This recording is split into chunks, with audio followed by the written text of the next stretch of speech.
everybody. Thanks for joining my talk today, and also to the organizers for allowing me to present. My name is Dion Lepp, and I'm from Agriculture and Agri-Food Canada, and today I'll be talking about some work we did recently to characterize a specific pilus, which is produced by Clostridium perfringens strains that cause necrotic enteritis in poultry. So as many of you know, necrotic enteritis is an enteric disease of broilers, and it's characterized by the presence of focal necrotic lesions in the small intestine.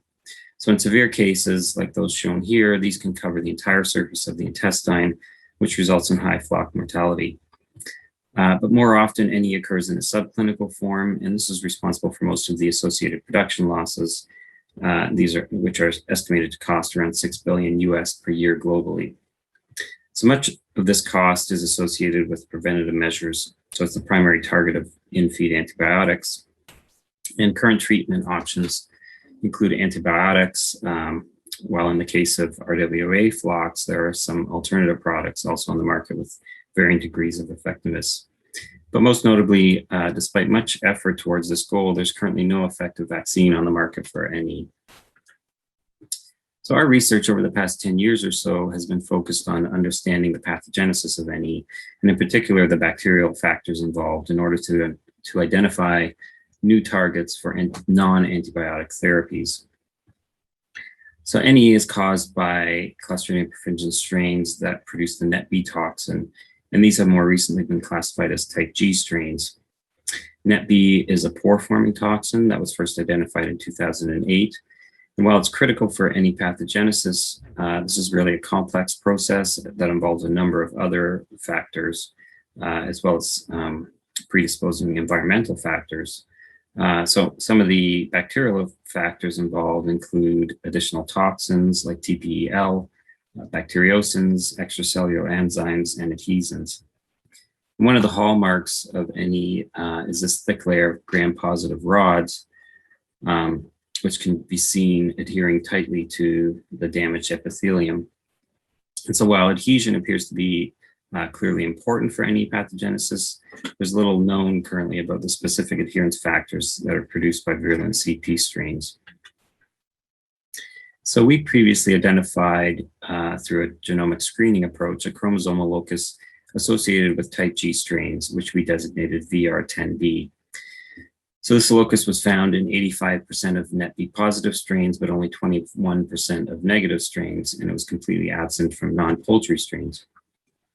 Follow-up studies by Wade and Lacey showed a prevalence of 68 to 75% in net B positive strains, whereas they didn't find it in any of the net B negative strains they examined. So this locus consists of 7 open reading frames, and these include 3 predicted pilin subunits shown in red here, CNAA, FIM-A, and FIM-B, as well as a sortase enzyme and a signalpeptidase. And then just downstream of these genes, there's a 2-component regulatory system called PIL-RS, and I encourage you to take a look at our other talk, which is being given by Joshua Gong on Wednesday at 10:59 that investigates this PIL-RS system.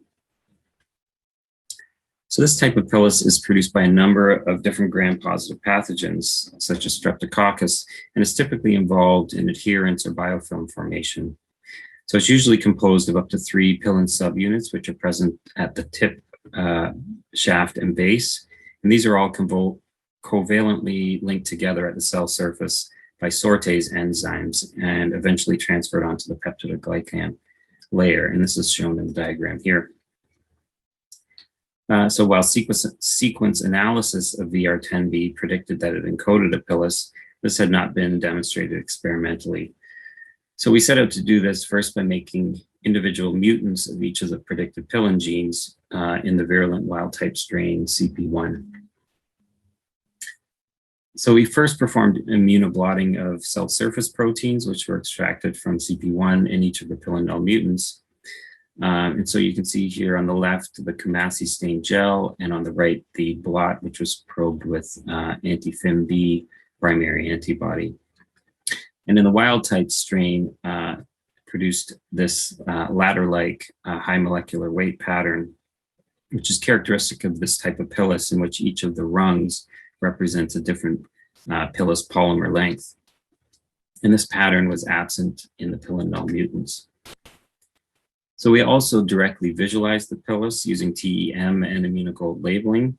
So in this technique, intact cells are labeled first with an antipilin primary antibody, and then a secondary antibody that's conjugated to gold particles is added. So you can see on the leftmost 4 panels, these are CP1 cells labeled with anti-FIM-A antibody. And in many of these cells, you can see many filaments that are extending a micrometer or more from the cell surface, which are decorated with gold particles. So again, there's no evidence of pilin production in the null mutants that were examined, which are shown on the rightmost 2 panels. So this told us 2 things. First, that a functional pilus is indeed produced by CP1. And secondly, that FIM-A is one of the major pilins that form the pilus fiber. So previous studies have shown a correlation between virulence and a strain's ability to bind to collagen. And more recently, Wade et al. Demonstrated that CNA null mutant had reduced collagen binding ability. So we went ahead and looked at the collagen binding ability of our 3 mutants. And consistent with these previous results, we found a reduced ability to bind collagen in all 3 mutants, although the specificity to different types differed slightly with our strain. So we went a step further and examined if the antipilin antibody could specifically block binding of CP1 to collagen types 1 and 4. So in this assay, cells were first pre-incubated with the indicated antibody, either CNAA, FIM-A, or FIM-B, and they were then added to the collagen-coated wells for binding. So in this figure, NC represents the negative control, which were wells that were, cells were added to wells that weren't coated with collagen, and then 3 different antibody dilutions, 10 to the -1 to 10 to the -5. And then 2 additional controls, cells were incubated with pre-immune serum or with PBS alone. And you can see for both CNAA and FIM-A, there's a dose-dependent blocking of collagen binding, indicating that these proteins are specifically involved in this process. For FIM-B, on the other hand, you don't see the same effect, which suggests that this pilin is not involved in adherence. So we also assessed the ability of the pilin null mutants to cause disease in vivo using an experimental NE model. So in this study, each group consisted of 17 birds, which were challenged in feed with either CP1, the FIM-A or FIM-B mutant at days 26 and 27. And then on day 29, the birds were sacrificed and examined for intestinal lesions, which were scored from 1 to 6 based on the system of Keyburn et al. So as you can see, the pilin null mutants caused little to no disease, while the wild type strain produced significant lesions. And then finally, we investigated whether immunization of birds with recombinant pilin subunits was able to elicit an immune response and provide protection against NE. So in this trial, groups of birds were vaccinated sub-Q at days 7, 14, and 19, and then challenged with CP at days 26 and 27. And then serum was collected on 3 days, and in particular on the final day 29, when birds were sacrificed and scored for intestinal lesions. So as you can see, there was a significant increase in serum antipilin IgY in the immunized groups by days 21 and 29, indicating that an antibody response was occurring. And additionally, there was a significant decrease in the severity of NE in the immunized groups compared to the adjuvant-only control, showing that the pilins provided partial protection against NE. So in summary, we have shown that the VR10B locus encodes a sortase-dependent pilus, which we have designated the NE pilus. This is the first direct evidence for the production of sortase-dependent pilus in this species. So we also show that CNAA and FIM-A specifically mediate binding to collagens type 1 and 4, while FIM-B does not appear to play a role. And also the NE pilus appears to be essential for any pathogenesis, at least in those strains that express it. And finally, we demonstrate that the recombinant pilin subunits can provide partial protection against NE. So there's several outstanding research questions that exist. For instance, we're not clear at what stage during pathogenesis the pilus plays a role. Typically, adherence occurs at the beginning stages of the infection, but given that the pilus binds to extracellular matrix molecules, binding may be dependent on some initial damage to occur that exposes the underlying basal membrane.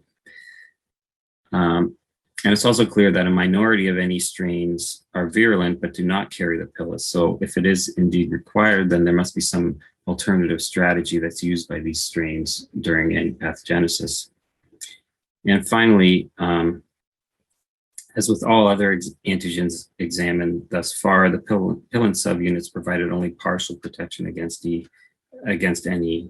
So of course, the goal is to provide full protection. So this needs to be investigated further in terms of the use of different adjuvants, delivery routes, etc., to improve on the efficacy of this vaccine. So finally, I'd like to acknowledge the many people who have contributed to this work. So at AFC, Yuan and Jason helped with the collagen binding and Western blotting experiments, and Hai and Bapasha helped with the animal trials and antibody production. And this work was done in collaboration with Dr. Prescott at U of G, and I thank him and his group for all of the help they provided running the animal trials. And finally, to all of our various funding partners. So thank you for your attention, and I look forward to your questions. Thank you, Dion. So I am just checking for, yes, we have some questions here. Right now we have 2, 3, okay, so let's just start. Did you check for effects of vaccination on net B positive strains if 21% express it?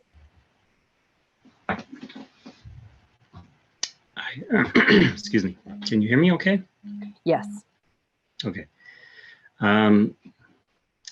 Sorry, I just want to read the question once more. Do you check for net B positive strains if 21% express it?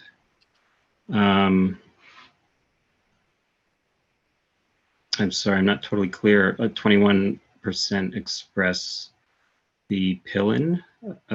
Oh, sorry, does that mean net B negative strains? Oh, pardon me, net B negative. Yes, you're right. Yeah, I see. No. So, I mean, all of our studies were done with our challenge strain. So this is, all of this work applies to the strain we use, which is CP1, which is net B positive virulent strains. In our experience, net B negative strains aren't able to cause disease in our model. So we wouldn't really be able to test that. Okay, and what was the adjuvant used in your subunit vaccine study? It's Quil A. So this is an adjuvant that's commonly used. It's been used in our previous vaccine studies as well. But yeah, there's quite a few different, probably more recent options that we'd be interested to also examine. Okay. So one, the pilin mutant, okay, I think these are together. The pilin mutant seems to have next to nothing, no lesion, yet the protection from those antigens. I'm just curious to see whether you did complementation. It seems that the pilin mutant has next to nothing in terms of any lesions. Yeah, that's a good question. We certainly tried to do complementation. We spent quite a bit of time trying to construct complements, but we weren't able to do so. So essentially, we looked at 3 different mutants in the same operon. So these, in our eyes, are basically the same mutation, or I should say, different mutations within the same locus. So we consider these to be replicates. But yeah, obviously the ideal, it would be more ideal to perform complementation. I should also mention that there was a previous study looking at a separate separate strain and separate mutant that found the same results. So it does seem to be repeatable among different strains as well. All right.